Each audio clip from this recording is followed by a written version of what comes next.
क्या क्या बोलते थे, अनाप शनाप बकते थे, और वही खुद आज बीजेपी और कम्युनल फोर्सेस साथ चले जा रहे हैं।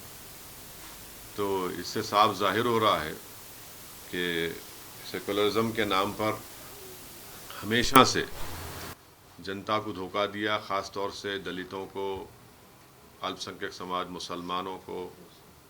तो ये इनके चेहरे सबके सामने आ रहे हैं, ये लोग एक्सपोज हो रहे हैं। और भी बहुत से चेहरे हैं। मैं शुरू से कह रहा था कि जब कांग्रेस ने और राष्ट्रवादी कांग्रेस ने शिवसेना की सपोर्ट की थी और उद्धव ठाकरे को मुख्यमंत्री बनाया, उसी वक्त हमने कहा था कि ये इनका असली चेहरा आ चुका है, सेकुलरिज्म इनका एक निखाब था, वो उड़ चुका है। और उसके बाद से आप देख रहे हैं कैसे कैसे चेंजेस और तब्दीलियां पैदा हो रही हैं। सर, पंतप्रधान ने अरबी में भाषण किया है अबू धाबी में। हाँ, क्या कहेंगे आप इसको? ऐसा है ना, आप लोग जो है मोहब्बत में, वो उर्दू में एक वर्ड है गुलू, माने उसमें आप लोग डूब जाते हैं। अब वो सामने अगर टेलीप्रॉम्प्टर रहा, वो देख के बोल दिए अच्छा करे, क्या है उसमें, उसमें क्या आप लोग इतना क्यों आसमान सर उठा ले रहे? मैं भी थोड़ी बहुत कुरान पढ़ दूं, आयत पढ़ दूं, तो उसमें क्या है? तो वो टेलीप्रॉम्प्टर पे उनको लिख के दे दिए प्रधानमंत्री को, वो बोले।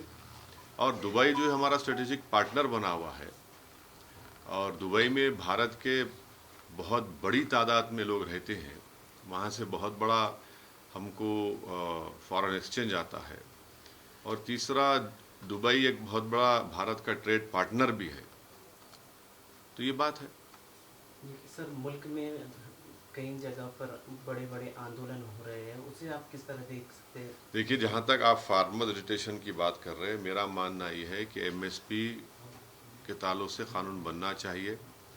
स्वामीनाथन साहब की जो रिकमेंडेशन है उसको कबूल करना चाहिए। और तीसरा, अगर कोई प्रोटेस्ट करना चाहता है तो उनको प्रोटेस्ट करने की जगह दीजिए। आप दिल्ली में आप प्रोटेस्ट ही नहीं करना, ये क्या मतलब है? उनको प्रोटेस्ट करने दीजिए ना।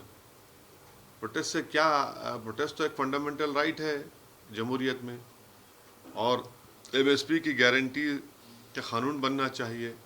स्वामीनाथन साहब की जो रिकमेंडेशन उसको कबूल करना चाहिए। उन पर जो केसेस है अब तक विड्रॉ नहीं हुए, वो केसेस विड्रॉ होना चाहिए। बीजेपी का ये कहना है कि 370 के पार हमें इस बार जाना है।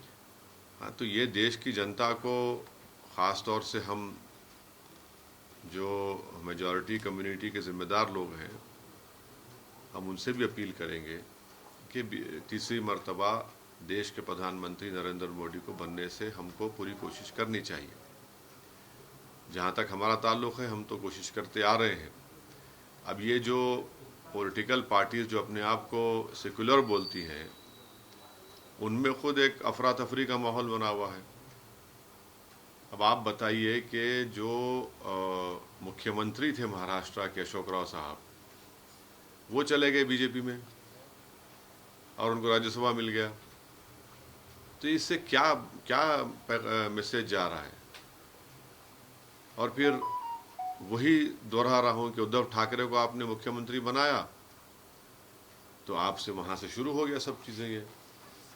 और तो ये है। अब बोरे के मध्य प्रदेश के भी एक सीएम जा सकते, नहीं मालूम जाएंगे नहीं जाएंगे। पंजाब में कोई है वो जा सकते। फिर कोई एक इनका एक नेता है मुंबई का, वो अजीत पवार के साथ चला गया। और वो साहब जो हैदराबाद में कांग्रेस के ऑब्जर्वर उनके क्या है, वो जो सेलेक्ट करते कैंडिडेट्स को, उसको कमेटी का आदमी था। इतने बातें किया मेरे पर्सनली मेरे खिलाफ, सब जो ही पुराने झूठे इल्ज़ाम, आज आप चले गए। तो ये हम शुरू से बोल रहे, ये असल यही लोग हैं जो अल्पसंख्यक समाज को डुबाते हैं और वोट लेते हैं।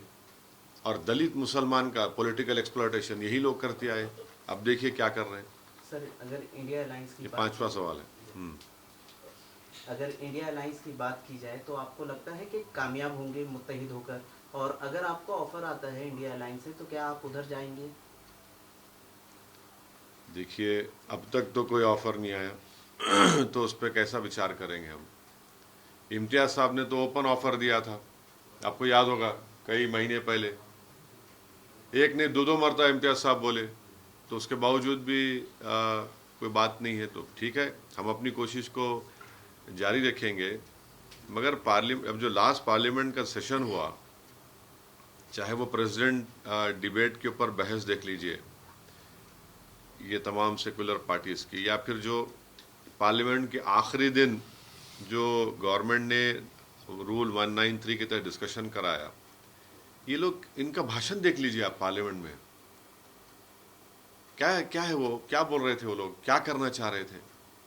तो मैंने अपने स्पीच में कहा था कि जब काजी साहब निकाह करते किसी दूल्हे का, तो दूल्हे की रजामंदी लेके फिर दुल्हन के पास जाते, दो गवाहों को लेकर। जब दुल्हन के पास जाते तो दुल्हन शर्मा के नहीं बोलती कबूल है, खामोश रहती। तो ऐसा वो उसको बोलते भाई ये रजामंदी, इसकी खामोशी इसकी रजामंदी है। तो इन लोगों की खामोशी रजामंदी है, पूरा हर चीज़ पे खामोशी है। आप बीजेपी से आइडियोलॉजी पे नहीं लड़ना चाह रहे हैं, आइडियोलॉजी पे लड़िए ना, असल तो मुद्दा आइडियोलॉजी का है। आप आइडियोलॉजी पे नहीं लड़ना चाह रहे उन लोगों को। आप नहीं बोलना चाह रहे कि 6 दिसंबर को क्या हुआ, आप नहीं बोलना चाह रहे कि दिल्ली में 600 साल पुरानी मस्जिद को, कब्रस्तान को तोड़ दिया गया। आप नहीं बोलना चाह रहे कि सुनहरी मस्जिद जो 200 साल पुरानी है उसको नोटिस आया तोड़ने का, उस पर नहीं बोलना चाह रहे आप। उत्तराखंड का यूसीसी का बिल आया तो ये जो सेकुलर पार्टी है, वॉइस वोट से उसको यूनानिमस पास कर दिया आप लोग। क्या है आपका, क्या कमिटमेंट है इस आइडियोलॉजी पे आप बोल रहे? फिर आप क्यों बोलते मुसलमान को आके सब धोखा क्यों देते आप? ये सब चीजें हैं सामने आ रही हैं। सर आपको लगता है कि एक लास्ट वाला सवाल, इम्तियाज साहब यहाँ से मुंबई जाने की सोच रहे हैं, एक बात आपके तरफ से नहीं, एक बात सुनिए। मीरा रोड में जो हुआ, मीरा रोड कोई महाराष्ट्र का कोई रूरल एरिया नहीं है। मीरा रोड जो है कोई नगर के पास ऐसा एक मस्जिद के अंदर पथराव हुआ, वहाँ पर एक बच्चा का इंतकाल भी हो गया। एक रूरल एरिया में हुआ, कई इंसिडेंट होते। आप तो मुंबई शहर में बुलडोज़र लगाकर घर को तोड़ दिए, कारखाने को तोड़ दिए। वन साइड एक्टिविटी आपने किया, एक्शन लिया। कितने पीड़ित परिवार के लोग मुझे इम्तियाज साहब को फ़ोन करके रो रहे थे कि साहब कोई तो आओ, कोई नहीं है हमारे पास। अब चुनाव आएगा तो पूरे भाग भाग के जाएंगे सब सेकुलरिज्म के जो चौधरी हैं, जो हमको गाली देते। काश इम्तियाज साहब वो तमाम फ़ोन रिकॉर्डिंग जो बातें वो फ़ोन पे किए रिकॉर्ड कर लेते तो हर एक के आंख में आंसू आ जाते। आप उनको बेघर कर दिए, कारोबार से महरूम कर दिए।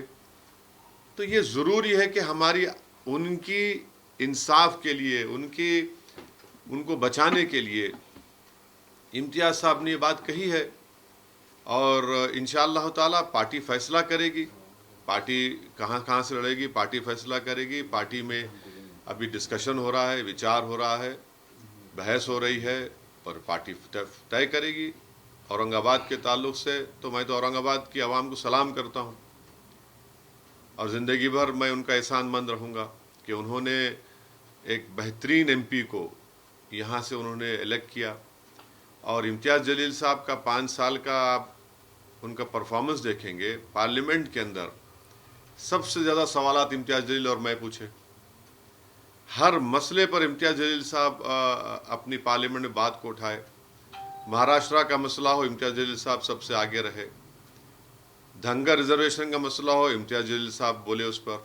मराठा रिजर्वेशन पे इम्तियाज़ जलील साहब बोले। महाराष्ट्र में जो मुसलमानों में जो बैकवर्ड कास्ट हैं उनको रिजर्वेशन दो, इम्तियाज़ जलील साहब बोले। महाराष्ट्र के किसानों का मसला आया, इम्तियाज़ जलील साहब बोले। और पूरे औरंगाबाद में अल्हम्दुलिल्लाह खाली 1-2 इंसिडेंट्स को छोड़कर औरंगाबाद पार्लियामेंट कॉन्स्टिट्यूंसी पीसफुल रही। और औरंगाबाद की तारीख में, बल्कि महाराष्ट्र की तारीख में एक बहुत बड़े दंगे को होने से इम्तियाज जलील ने बचा लिया।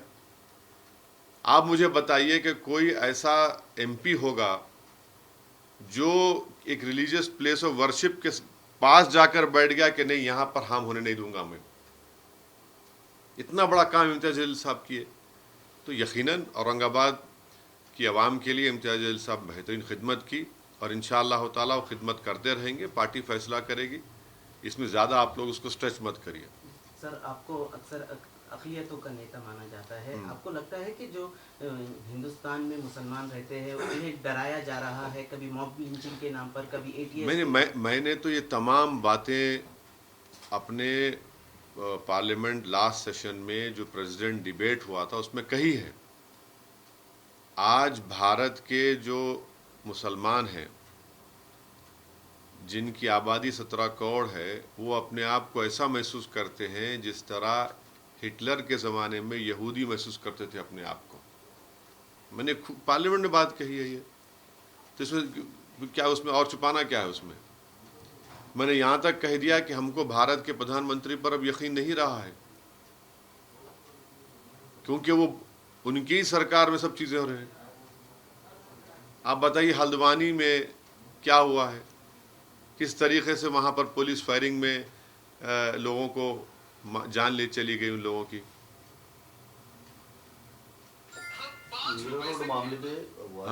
मेरा रोड मामले पे वारिस पठान साहब को भी कल नोटिस दी गई, उनको नहीं जाने दिया गया, तो आप क्या जाएंगे वहाँ पर? क्यों, तो वहाँ काफ़ी लोगों की। नहीं, हम जाएंगे, क्यों नहीं जाएंगे, बराबर जाएंगे। अरे भाई, हम ही तो जा रहे हैं। ये जो बड़े बड़े पार्टीज के नेता है, इलेक्शन आएगा तो भीख मांगने जाएंगे, जब किसी का कारोबार बुलडोजर से बर्बाद कर दिया गया, घर को बर्बाद कर दिया गया। ये लोग बेशर्म ही है लोग कि इंसान की तकलीफ इनको दिखती नहीं, वोट के लिए जाकर अपनी गरज के लिए खुदगर्ज लोग हैं ये लोग। वन साइडेड एक्शन शिंदे सरकार ने ली, मैं उसका कंडेम करता हूं। बुलडोजर चलाते आप, इतने साल से क्या कर रहे थे? ये आपको सरकार चलाएंगे, बुलडोजर चलाएंगे या संविधान चलाएंगे आप लोग?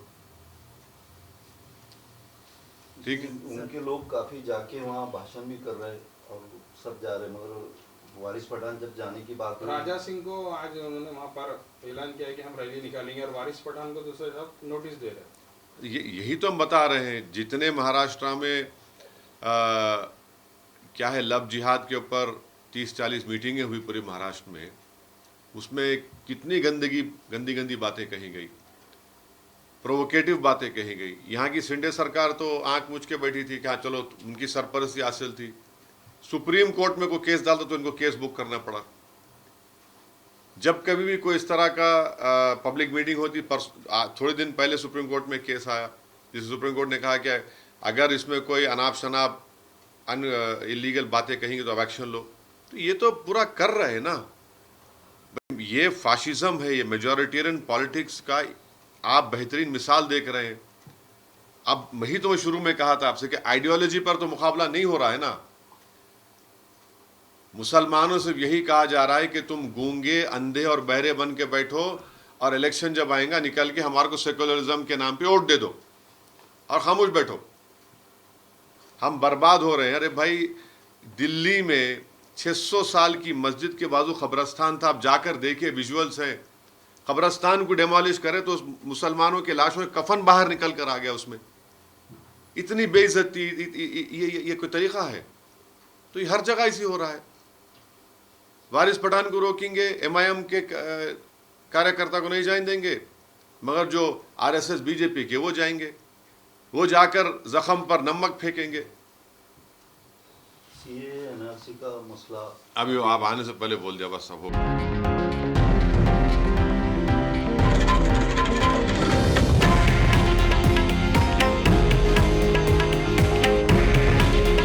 हे आहे देशातील नंबर 1 न्यूज नेटवर्क आणि आपण पाहत आहात TV9 मराठी। काळजी तुमची, हित महाराष्ट्राचं।